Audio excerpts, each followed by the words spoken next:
Well, I'm Pete Anderson, and I've been making surfboards in Wamatā for almost 30 years, I guess, 28 or something. Yeah, best part of my life. Well, I started down at the saltwater factory, which has been one of the biggest companies in New Zealand, or definitely at the time. Started shaping for that company for a few years, and then basically we had to move out. It was a lot of dust and fumes in the commercial area of town, so I moved down here and started my own factory up, and that was probably 1990, and from then on I've done my own label.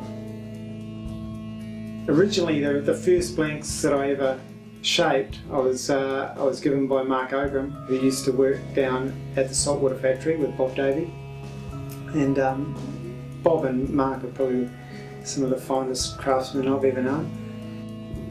I just probably picked up a bit off them. I wasn't with them for a long time. I've picked up a lot of ideas of other shapers all around Australia, so I hadn't got a sort of a one-eyed aspect on it. I picked good bits out of everyone. Yeah, building boards, I mean, it's changed a lot in the last probably 10 years. I mean, for one, the machine we've got is huge. I mean, it's allowed us to replicate boards down to 0.0 of a mil. Everybody's on file, so whenever we make a board for a customer, they know that their magic board is there to get again. So that's been a huge thing. It also allowed me to get more production out, which is another benefit, and we cut for a lot of other manufacturers on our machine as well.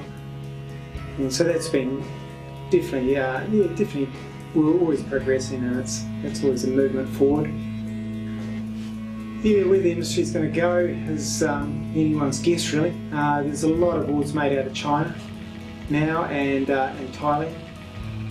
And there's environmental aspects as well, and that's one reason I was driven to start using EPS foam again for some of our boards, and an epoxy resin that doesn't have solvents in it, because I think that whole environmental side of board building is going to be huge in the next 10 years.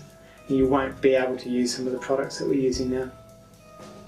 And I was in Australia a couple of years ago building computer machines, and I'd do that for 1 week and then I'd shape for the next week, and when I got in and shaped, closed the door and just shaped up a whole lot of boards in the morning, it was great, you know, it felt great.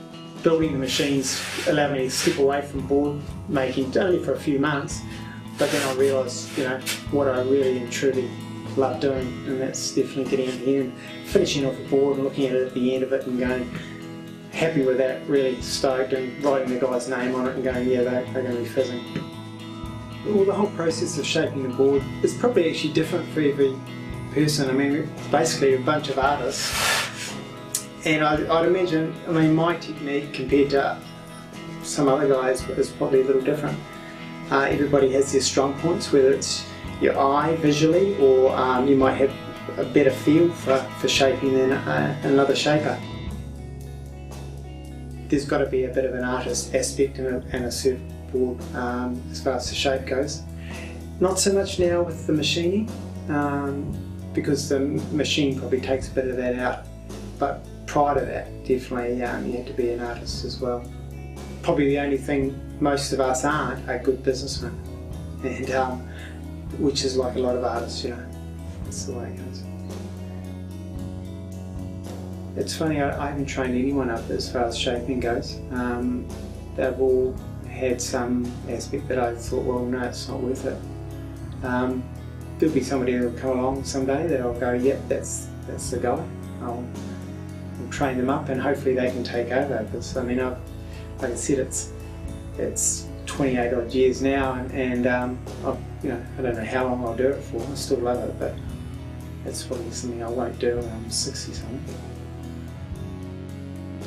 You know, I'd like to step back from the business eventually and still just shape and not run the machine or deal with people coming in and out of the, you know, factory, or running the factory, but just probably shape, you know, contract shape for that person, or just, you know, be a partner in it or something. I can see that just pulling out slowly. I couldn't, if I just stopped overnight, I think I'd I wouldn't be a happy chappy, that's for sure.